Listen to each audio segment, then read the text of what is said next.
Imagine for a moment a locked bank vault.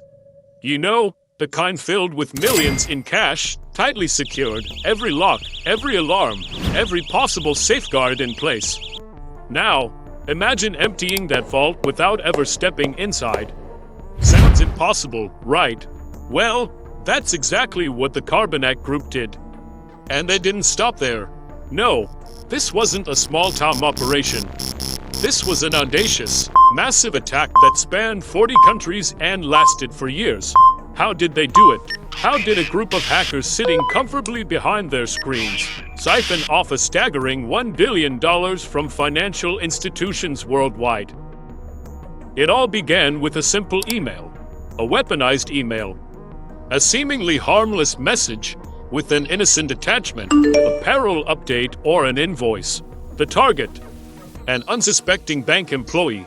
The result, a backdoor to a bank's entire network. Once in, the hackers didn't rush to steal. They waited. They set up camp in the heart of the bank's operations. These weren't your typical criminal minds. They were patient, meticulous, and strategic. But what really set the Carbanak Group apart was their ability to strike when no one was looking. They weren't just after cash in hand. They wanted the power to manipulate money in real time. It's 2 a.m. on a quiet city street.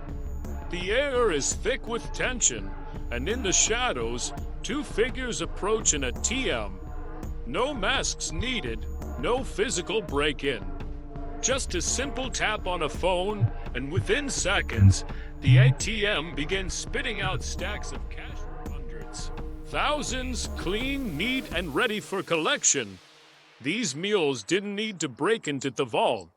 They were hired to pick up the spoils.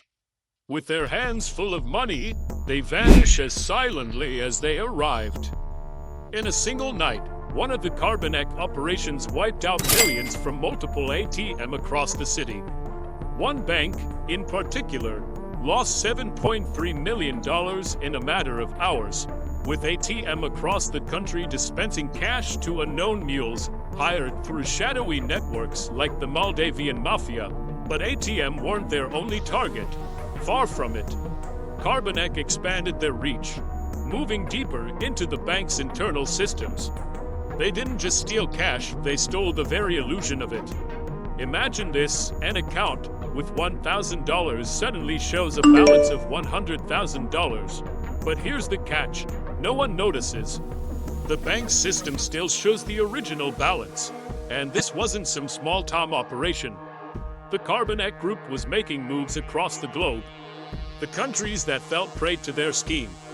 The United States, Germany, China, the United Kingdom, their reach was staggering. They were a digital phantom, leaving no physical trace, no security footage, just digital footprints that would vanish as quickly as they appeared. But even this wasn't enough. No, the Carbanak Group took their operation to the next level, targeting online banking systems.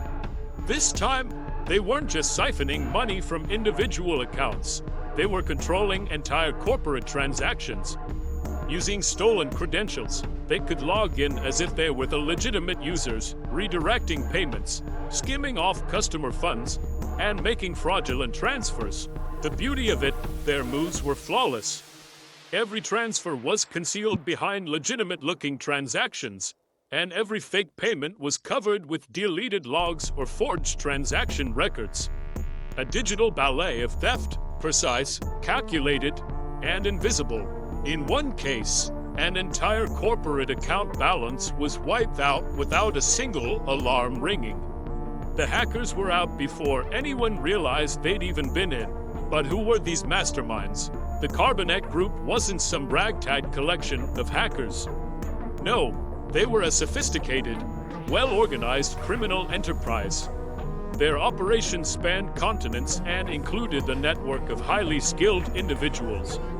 Programmers who built the Carbanak malware, network specialists who navigated the complex bank systems, and operatives who coordinated the mules and laundered the stolen cash.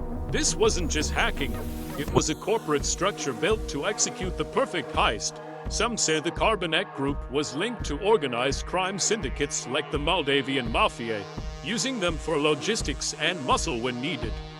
Others speculate that they had ties to Eastern European criminal networks that were already deep within the underworld of illicit activities.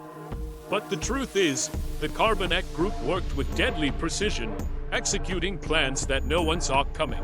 The malware they used, it was a masterpiece. Carbanak was a threat unlike any other. It was designed not to destroy but to spy, steal, and disappear. It moved silently through the network, never detected, and always in control. And even when security experts thought they had contained it, the malware evolved, adapting and changing to stay one step ahead. By 2017, the Carbanak Group had expanded their operations beyond just banking. Now, under the alias Thin7, they began targeting retail, restaurants, and hospitality industries, stealing millions of credit card details. They even set up a dark web marketplace called Joker's Stash, where stolen credit card information was sold to the highest bidder. They didn't need to hide in the shadows anymore. They were becoming digital kings of the criminal world. And with each new heist, they grew bolder, their operations more refined, their targets more lucrative. By 2018, law enforcement had finally caught a break. Spanish police, working in collaboration with Europol, managed to arrest a man in Alicante, Spain, believed to be the mastermind behind Carbanak's operations. He was the architect of the global heists, the one who coordinated it all. In Kazakhstan, two other members were arrested and sentenced to 8 years for stealing millions. The FBI also got involved, indicting 3 Ukrainians responsible for targeting U.S. businesses under the Fin7 banner. But, as is often the case with criminal enterprises, the takedown wasn't a death sentence. Carbanak was like a virus, it mutated and spread. In 2024, reports surfaced of new Carbanak-style attacks targeting the U.S. auto industry. The group had evolved, incorporating new malware tools like Cobalt Strike and hiding payloads in fake files. The tactics were changing, but the essence of the attack remained the same. The Carbanak Group's legacy is one of a digital revolution in crime. They proved that no bank system is impenetrable, no matter how advanced the security. Their heists forced the world to rethink cybersecurity.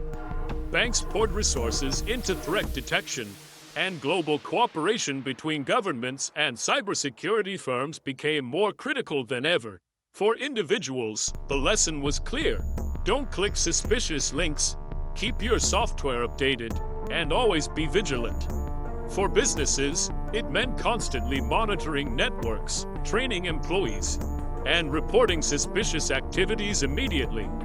But even with the Carbanak Group's takedown, the damage had been done. Their influence continues to spread, with their tactics inspiring other hacker groups like Evil Corp and Revel. In 2025, Carbanak-style attacks are still plaguing industries worldwide. The Carbanak heists were a dark mirror to our ever-expanding digital world. A world where one line of code can topple empires, steal fortunes, and disappear into the ether without a trace. Carbanak didn't need guns, they only needed a keyboard, a screen, and the knowledge to exploit the flaws in the system. This wasn't just a cybercrime, it was a warning. As technology advances, so do the criminals. The question isn't whether they'll strike again, it's whether we'll be ready.